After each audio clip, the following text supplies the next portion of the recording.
जरा ठहरिए और ध्यान से सुनिए। रूस का वो दमदार लड़ाकू जहाज Su-57, जिसे दुनिया अपनी तेजी और ताकत के लिए जानती है, अब हिंदुस्तान की जमीन पर उतर चुका है। हाँ जी, बेंगलुरु के पास येलहंका एयर बेस पर इसने सफल लैंडिंग कर ली है। लेकिन यहां सिर्फ जहाज उतरने की बात नहीं है। इसके पीछे रूस ने बड़ी चालाकी से एक ऐसी हाइप बना दी कि दुनिया भर की नजरें इस पर टिक गईं। अब जरा गौर कीजिए, जब Su-57 भारत के लिए उड़ान भरने ही वाला था, तभी रूस ने इसका एक खास वीडियो जारी किया और इस वीडियो को ऐसे फैलाया गया जैसे किसी मेले में ढिंढोरा पीटा जाता है। सोशल मीडिया से लेकर हर बड़े न्यूज प्लेटफॉर्म तक हर जगह बस यही चर्चा थी, Su-57 भारत आ रहा है। इससे रूस ने दुनिया भर का ध्यान खींच लिया और साबित कर दिया कि उसका यह लड़ाकू विमान किसी साधारण जहाज से कम नहीं। लेकिन असली खेल तो तब शुरू हुआ जब यह हिंदुस्तान में लैंड हुआ। रूस ने भारत के सामने एक ऐसा ऑफर रख दिया कि हर किसी का सिर चकरा जाए। ऐसा ऑफर जिसे ठुकराना भारत के लिए आसान नहीं बल्कि बहुत मुश्किल हो गया। अब आप सोच रहे होंगे, आखिर ऐसा क्या ऑफर है? तो सुनिए ध्यान से।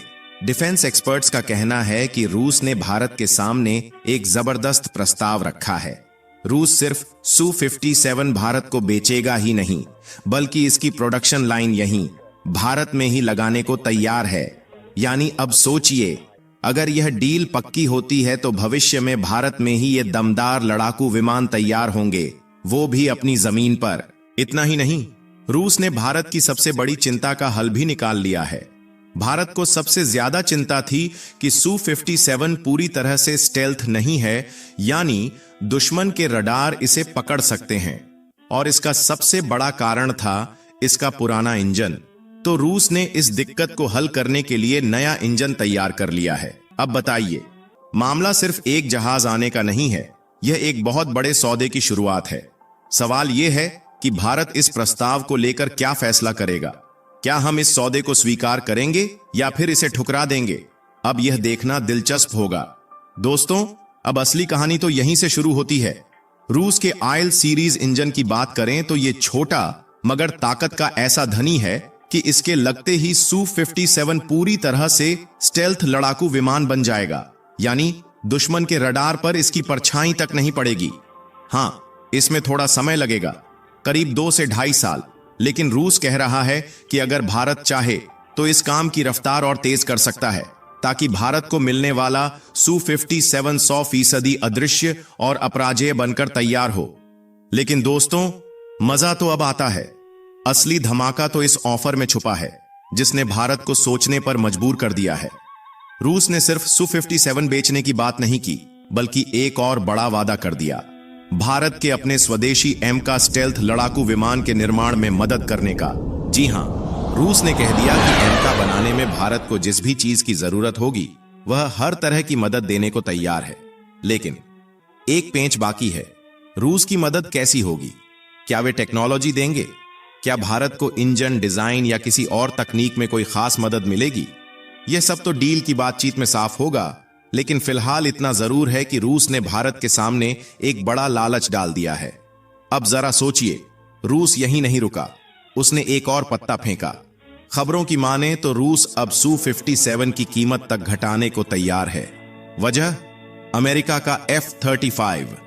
जब Su-57 पहली बार बना था तो इसकी कीमत भी 100 से 120 मिलियन डॉलर रखी गई थी, यानी F-35 के बराबर। मगर बीते 2 सालों में अमेरिका ने F-35 का उत्पादन इतनी तेजी से बढ़ा दिया कि उसकी कीमत करीब 20% कम हो गई। अब रूस को डर है कि कहीं भारत अमेरिका के F-35 की तरफ ना खिंच जाए, इसलिए उसने दांव खेला Su-57 सस्ता करने का।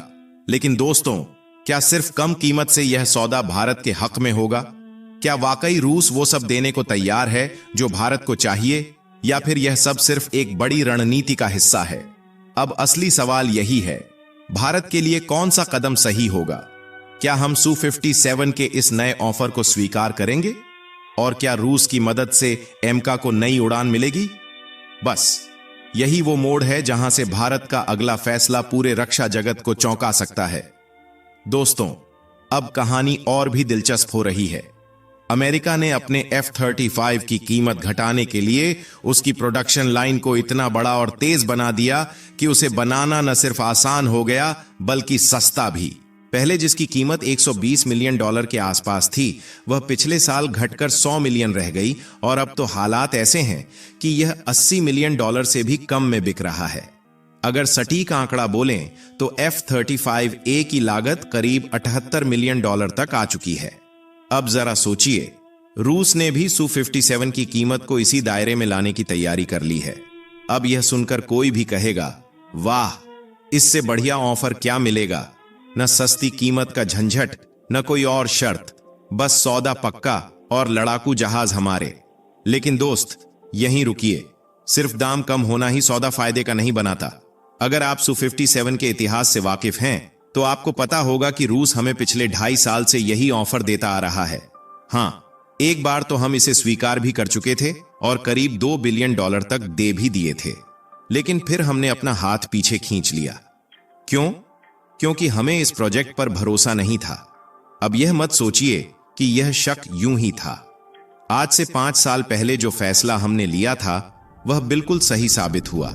रूस ने कहा था कि Su-57 पूरी तरह से स्टेल्थ होगा, लेकिन ऐसा हुआ नहीं। कमजोरी इंजन में थी। अब रूस कह रहा है कि हम नया A-51 इंजन डालकर यह समस्या खत्म कर देंगे। पर दोस्त, भारत कोई भी फैसला जल्दबाजी में नहीं लेने वाला। सरकार हर पहलू पर कसकर जांच पड़ताल करेगी। जब तक यह पक्का नहीं हो जाता कि A-51 इंजन सच में सभी दिक्कतों को दूर कर देगा, तब तक Su-57 की डील पर दस्तखत नहीं होंगे। और याद रखना, जिस दिन भारत को भरोसा हो गया। अब दोस्तों, असली खेल तब शुरू होगा जिस दिन A-51 इंजन सच में Su-57 को 100% स्टेल्थ बना देगा। उस दिन भारत को कोई और विकल्प देखने की जरूरत नहीं पड़ेगी। हम सीधा ऑर्डर रूस को भेज देंगे। और रही बात एमका प्रोजेक्ट में रूस की मदद की, तो यह सुनने में अच्छा लगता है, मगर ऐसी बातें पहले भी कई देशों ने कही हैं। जब राफेल खरीदा था, तब फ्रांस ने भी वादा किया था कि भारत को इंजन बनाने में मदद देगा, लेकिन देख लीजिए 7 साल हो गए और वो मदद आज तक नहीं आई। यही खेल अमेरिका, फ्रांस, इजराइल और रूस सभी खेलते हैं। जब उन्हें अपने हथियार बेचने होते हैं तो ऐसे लुभावने ऑफर और पैकेज तैयार करते हैं कि लगता है सब कुछ मिल जाएगा। लेकिन असल में क्या होता है? वादे तो कर दिए जाते हैं, पर वो कितने पूरे होते हैं ये बाद में ही पता चलता है। अब सवाल उठता है, Su-57 खरीदना चाहिए या नहीं? देखो, जिस दिन यह पूरी तरह से स्टेल्थ बन जाएगा, उस दिन F-35 को भूल ही जाओ, क्योंकि यह F-35 की नहीं बल्कि दुनिया के सबसे घातक लड़ाकू विमानों में से एक F-22 रैप्टर को टक्कर देगा। लेकिन अभी इसे रोकने वाली सबसे बड़ी बाधा क्या है? 100% स्टेल्थ ना होना, कमजोर इंजन। अगर A-51 इंजन इन सारी कमियों को दूर कर देता है तो बिना किसी संदेह के भारत को इसे लेना चाहिए। फिर कोई झंझट नहीं रहेगा, कोई सवाल नहीं रहेगा। अब आपकी बारी। आपको क्या लगता है, भारत को इस डील के लिए आगे बढ़ना चाहिए या अभी इंतजार करना चाहिए? अपनी राय हमें कमेंट बॉक्स में जरूर बताइए।